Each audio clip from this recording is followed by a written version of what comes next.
السلام علیکم، میں ہوں عامر شام اور آپ ہمارا یوٹیوب چینل فکریات دیکھ رہے ہیں۔ ایک دفعہ کا ذکر ہے کہ کسی جنگل میں آگ لگ گئی۔ وہاں پہ موجود سارے ہی پرندے اڑ گئے۔ وائلڈ لائف جب وہاں پہنچی تو انہوں نے ایک عجیب منظر دیکھا۔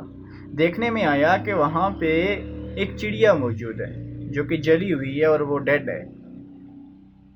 جب اس کو اٹھایا گیا تو اس کے نیچے سے اس کے بچے ملے جو کہ بالکل محفوظ تھے۔ تو پتہ چلا کہ جب آگ لگی تو چڑیا اپنے بچوں کو دوسری جگہ ٹرانسفر کرنے سے قاصر تھی، وہ دوسری جگہ نہ لے جا سکی تو اس نے ایسا کیا کہ خود کو آگ کے منہ میں جھونک دیا۔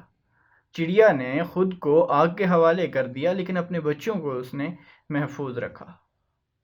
چڑیا چاہتی تو وہاں سے اڑ بھی سکتی تھی باقی پرندوں کی طرح، لیکن اگر وہ اڑتی تو اس کے بچے زندہ نہ رہتے۔ اس نے اپنی جان کی بلی چڑھا دی لیکن بچوں کو زندہ رکھا۔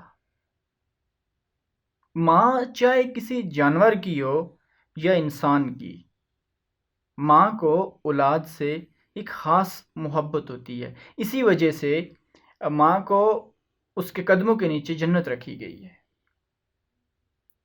سوشل میڈیا پہ آئے روز بہت ساری ویڈیوز سرکولیٹ کرتی رہتی ہیں جن میں ہنسانے والی بھی ہوتی ہیں، رلانے والی بھی ہوتی ہیں، کچھ اچھی بھی ہوتی ہیں، کچھ بری بھی ہوتی ہیں۔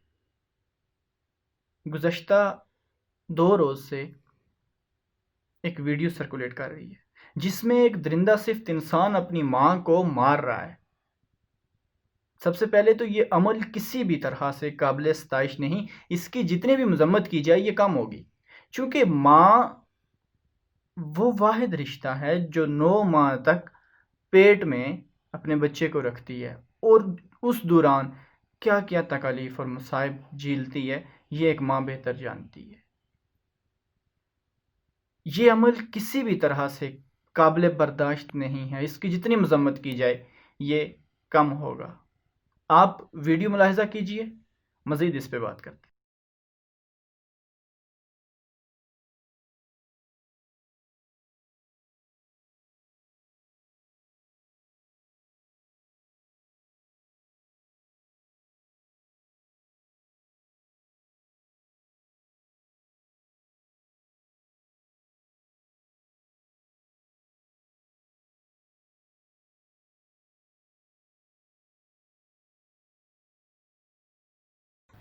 ویڈیو دیکھی ابھی آپ نے، اس میں آپ واضح طور پہ نہ صرف منہ سے کیے جانے والے بکواسات سن سکتے ہیں بلکہ اس عورت پہ ہونے والا تشدد بھی دیکھ سکتے ہیں، اور تشدد کرنے والا کوئی اور نہیں بلکہ اس کا اپنا حقیقی بیٹا ہے۔ واقعہ کچھ یوں ہے کہ اس شخص کا نام ارسلان ہے جو راولپنڈی 6 روڈ خان ہاؤس میں رہتا ہے۔ اس کی بیوی جو امریکن ریٹرن ہے یہ پہلے اس سے طلاق لے چکی ہے، بعد میں پھر اس نے اس سے حلالہ کیا اور دوبارہ اس کا نکاح میں آئی۔ اس کی ماں نے بتایا کہ وقتاً فوقتاً گھر میں جھگڑا چلتا رہتا ہے اور یہ مجھے مارتا رہتا ہے۔ اس سے پہلے اس نے اپنی بہن کو مارا جس نے یہ ویڈیو بنائی ہے وائپر سے، پھر مجھے مارا، اور شادی سے لے کے اب تک، جب سے اس کی شادی ہوئی تب سے لے کے اب تک یہ مجھے 5 بار مار چکا ہے۔ یہاں پہ گزارش یہ ہے، سوچنے کی بات یہ ہے کہ ہمیں اس طرح سے پتہ چلا، اس چیز کو ویڈیو آ گئی، یہ ٹرینڈنگ میں چلی گئی، سب کو پتا ہوا، اس کے اوپر ایگریشن آنے لگا، سب لوگ بات کرنے لگے اس پہ، تو لوگوں کو پتہ چلا۔ کتنے ہی ایسے واقعات ہیں جن کی ویڈیوز نہیں آتی، جن کا کوئی پرسان حال نہیں، جو نوٹس نہیں ہوتے۔ ہزاروں مائیں ہیں، ہزاروں بہنیں ہیں، ہزاروں بیٹیاں ہیں جو اس طرح کے تشدد کا آئے روز سامنا کرتی ہیں، لیکن ان کے لیے اس طرح کی آواز نہیں اٹھتی، چونکہ ان کو ایڈریس نہیں کیا جاتا، چونکہ ان کے لیے ویڈیوز نہیں آتی، چونکہ ان کو کوئی پوچھنے اور دیکھنے والا نہیں ہے۔ اس لیے خوش قسمتی سے اس واقعے کی ویڈیو آ گئی۔ گزارش یہ ہے کہ ہمارے ارد گرد آئے روز اس طرح کے واقعات ہوتے ہیں، لیکن یہ کب تک ہوتے رہیں گے؟ آخر کیا ہونا چاہیے؟ فرسٹ آف آل ہمیں یہ سوچنا ہے کہ یہ ہوتا کیوں ہے، اس واقعے کے پیچھے سوچ کیا ہے، وجہ کیا ہے، کیوں اس طرح کے واقعات رونما ہوتے ہیں۔ تو پہلی چیز، ہمارا جو کریکلم ہے، جو ہمارا نصاب اسٹیبلش کیا گیا ہے، وہ جن بنیادوں پہ ہے اس کو پڑھ کر اور اس کو دیکھ کر یہ چھوٹے موٹے واقعات ہیں، یہ کوئی اتنا بڑا واقعہ نہیں ہے۔ وہ اس لیے کہ ہمارے ہاں جب ہم لوگ انٹر کرنے کے لیے جاتے ہیں، میٹریکولیشن کمپلیٹ کرتے ہیں، تو ہمیں کیتھرائن اور مسٹر چپس کی لو سٹوری پڑھائی جاتی ہے۔ ہمیں والدین کے جو حقوق ہیں، پیرنٹس کے رائٹس کے بارے میں بالکل نہیں بتایا جاتا۔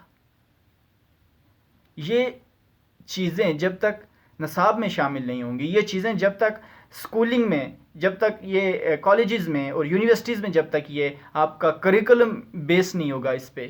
شفقت محمود صاحب بہت کوششیں کر رہے ہیں، لیکن ذرا اس طرف بھی آپ کوشش کریں۔ واقعہ کے بعد ارسلان کی بیوی نے ایک ویڈیو شیئر کی، اس میں اس نے کیا کہا، آئیے آپ کو سناتے ہیں۔ انہوں نے اپنے سیلف ڈیفense میں مجھے، میری بچی کو اور اپنے آپ کو بچانے کے لیے ان پہ ہاتھ اٹھایا، کیونکہ یہ نہیں چھوڑی تھی اور یہ اکسا رہی تھی۔ جی تو ویڈیو آپ نے دیکھی، محترمہ اس میں کہہ رہی ہیں کہ میرے ہسبینڈ نے اپنی ماں کو ڈیفینڈ کرتے ہوئے مارا، مجھے بچاتے ہوئے مارا، اور وہ استھما کا مریض ہے اور بلا بلا جو اس نے باتیں کی۔ سوال یہ ہے کہ جس بہیمانہ تشدد کا اس نے اپنی ماں کو شکار کیا، اور جس انداز سے اس نے اپنی ماں کو لاتوں گوسوں اور مکوں سے مارا، اور جو غیر انسانی سلوک اس نے اپنی ماں سے کیا، یہ ڈیفینڈ کیا جا رہا ہے، اس طرح سے بچایا جاتا ہے۔ اس کا ایک آسان طریقہ ہے، تمہاری ماں کو، تمہاری بیوی کو، اگر وہ دونوں لڑ رہی ہیں، تمہاری ماں اور تمہاری بیوی، تو تم ان کو الگ الگ کمروں میں بند کر دو لے جا کے، کہ جب تک غصہ ٹھنڈا ہوتا تو سیٹ اپ ہو جائے گا۔ لیکن نہیں، تم ان کو بٹھا کے سمجھا بھی سکتے تھے، تم ان کے درمیان، تم ان دونوں کو on the basis of reality and equivalence ان کو سمجھاتے تم، لیکن وہ نہیں ہوا۔ اور یہاں پہ اب وہ فیمنزم والے لوگ بھی آئیں گے، وہ جو عورت کے حقوق کی باتیں کرتے ہیں، اور وہ جو کہتے ہیں کہ men and women are equal in society. وہ لوگ دیکھیں کہ ایک عورت دوسری عورت کو کس طرح سے مروا رہی ہے۔ گھر کو آگ لگی گھر کے چراغ سے۔ تھوڑی دیر کے لیے فرض کرتے ہیں کہ غلطی دونوں طرف سے ہے، یا دونوں طرف سے بھی نہیں ہے، غلطی ایک ہی طرف سے ہے، اس شخص کی ماں کی غلطی ہے، فرض کر لیں، تو کیا تمہاری بیوی کو اگر تمہاری ماں مارے گی تو تم اٹھ کے اپنی ماں کو مارو گے، اور وہ اس طرح سے مارو گے جیسے جانوروں کو بھی نہیں مارا جاتا؟ اس کا حل یہ ہے جو تم نے نکالا۔ یاد رکھو، اس طرح کے لوگ سوسائٹی میں انسان کہلانے کے لائق نہیں ہیں۔ انسانیت کے نام پہ جب دبا لگے نا، تو وہ ان لوگوں کی وجہ سے لگتا ہے۔ تم اپنی مردانگی دکھا رہے ہو، اپنی عورت، اپنی ماں کو مار کے تم مردانگی دکھا رہے ہو۔ تم نکلو نا گلی میں، اپنے سے ذرا سے طاقتور کو تھپڑ مار کے دکھاؤ، میں مان جاؤں گا تمہیں کہ تم کسی مرد کے بچے ہو۔ تم کسی کالج اور یونیورسٹی کے اسٹوڈنٹ کو گھیر کے دکھاؤ اور اسے کچھ اول فول بک کے دکھاؤ جو تم اپنی ماں کو کہہ رہے ہو، اس کا تم آدھا کہہ کے دکھاؤ، میں مان جاؤں گا تمہیں کہ تم کسی واقعی میں کسی مرد کی اولاد ہو۔ یہ مردانگی اپنی چار دیواری کے اندر مت دکھاؤ، یہ مردانگی باہر گلی میں جا کے دکھاؤ، پھر لگے پتہ کہ تم واقعی میں مرد ہو۔ اپنی ماں کو مار کے تم شاید یہ سمجھ رہے ہو اپنی بیوی کی نظروں میں تم بہت اچھے بن گئے ہوگے، تم نے اپنی بیوی کا حق ادا کر دیا ہوگا اس کی نظروں میں، لیکن یاد رکھو تم نے اپنے لیے اس دنیا میں ہی جہنم خرید لی ہے۔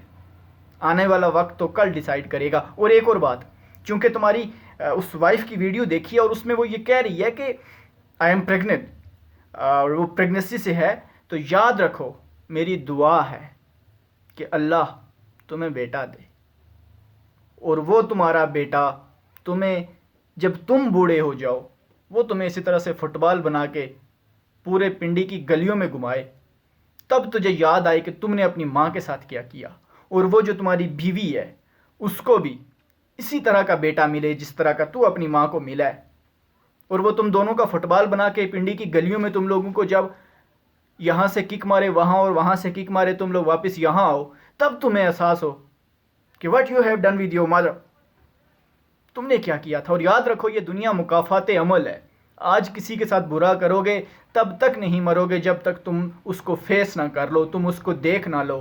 اور یہ تو غیر کی بات ہے، تم نے تو گھر میں کیا ہے، تم نے تو اس کے ساتھ برا کیا ہے جو تمہارے حسن سلوک کی سب سے زیادہ مستحق ہے، جو تمہارے اچھے سلوک کی، جو تمہاری گڈ ڈیڈز کی سب سے زیادہ ڈیزرور ہے. شی از یور مدر، اور تم نے اس کے ساتھ غلط کیا ہے.